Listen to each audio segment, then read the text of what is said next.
What is going on, guys? Jason Burke here, Styles Clash for Life, coming at you on YouTube, and tonight I am wrestling with myself. Tonight was, for the first time in several years, the Raw vs. SmackDown WWE Draft. We had a live SmackDown kicking off their new Tuesday night schedule on USA, and they did 2 hours worth of drafting, and they had also another hour on the network where they drafted another 29 or 30 picks as well.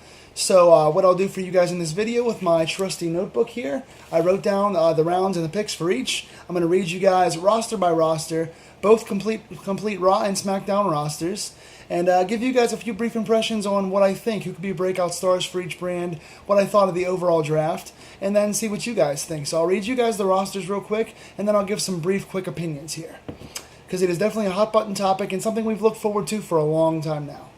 So here's Raw's roster. Seth Rollins, Charlotte, Finn Balor, Roman Reigns, Brock Lesnar, New Day, Sami Zayn, Sasha Banks, Chris Jericho, Rusev, Kevin Owens, Enzo Amore and Colin Cassidy. The Club with Gallows and Anderson. Big Show, Nia Jax, Neville, Cesaro, Sheamus, Golden Truth, Titus O'Neil, Paige, Darren Young, Sin Cara, Jack Swagger, the Dudley Boys, Summer Rae, Mark Henry, Braun Strowman, Bo Dallas, The Shining Stars, Alicia Fox, Dana Brooke, and Curtis Axel.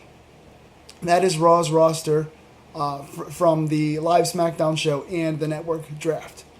Here is SmackDown's entire roster so far. Dean Ambrose, AJ Styles, John Cena, Randy Orton, Bray Wyatt, Becky Lynch, The Miz, Baron Corbin, American Alpha, Dolph Ziggler, Natalya, Alberto Del Rio, The Usos, Kane, Kalisto, Naomi, The Ascension, Zack Ryder, Apollo Crews, Alexa Bliss, Breezango, Breeze and Fandango, Eva Marie, The Vaudevillains, Eric Rowan, Mojo Rawley, and Carmella. That is the SmackDown roster. Now some brief impressions. Rollins, they had sort of the young guys or the new crop kind of go first. I liked having Rollins and Ambrose go 1 and 2. It made those guys seem really important. They made a point in the top several picks to draft both Charlotte and Sasha Banks. Charlotte was Raw's second draft pick, so that makes the ladies' women's division seem very important, a very big deal.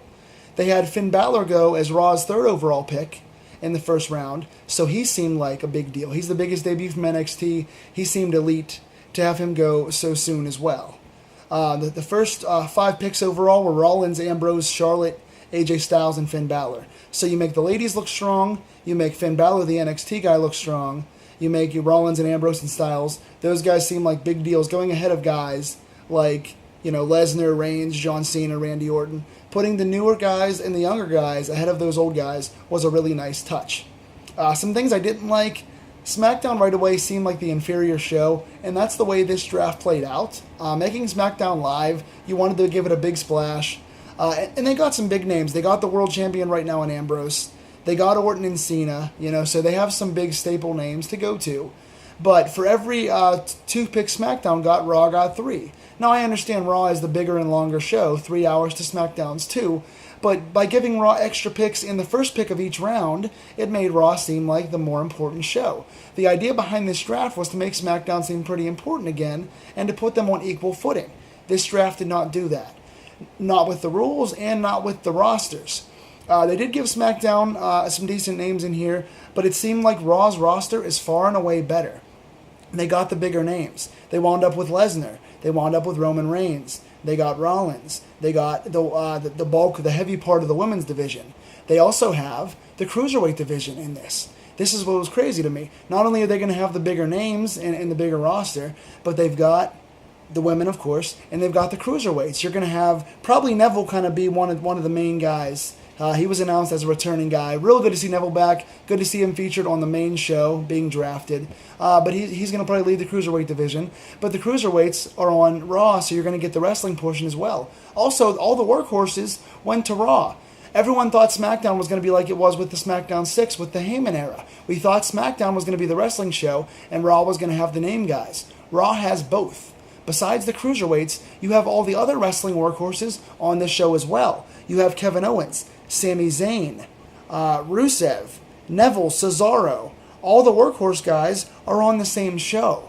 SmackDown does have a couple workhorses, in guys like, Ambrose Styles. Those guys are good wrestlers. American Alpha are amazing. You've got, Bray Wyatt. You've got, especially in the later rounds, you've got a couple good guys for SmackDown. But Raw has the name guys and the workhorses. How in the world you have Owens and Zayn go on the same show is kind of puzzling, I think. But also then to add Neville and Cesaro plus Rollins, you've got all the workers on one show as well now. This is going to be the internet and the name value show, and SmackDown just sort of kind of there. It feels like SmackDown got the worst end of the deal. While Raw did win the main show, the TV SmackDown draft, hugely, SmackDown I thought slightly did win the network portion of the draft, the 1 hour network portion. I thought SmackDown made out well there. Raw started to kind of get older and kind of get inferior with the network picks, picking up Mark Henry and Big Show. You got Summer Rae here. You got Curtis Axel, Braun Strowman. Thankfully, he's no longer part of the Wyatts. So they got a bunch of kind of plotting, unimportant guys there. You got Dana Brooke, the Shining Stars. Nothing special there. Whereas SmackDown did pick up a lot of nice pieces on guys that could be future stars. The one positive to SmackDown is you have guys, you need main roster stars. You've got Cena and Orton. On the newer guard, you've got Ambrose and Styles. Now you have guys you need to make into stars. Take your undercard, talented, underused guys and make them top guys. Someone like Bray Wyatt for SmackDown is going to be huge. He could be a world champion very fast. This does a lot for Styles. It does even more for Bray Wyatt. Bray Wyatt could be saved by this, absolutely.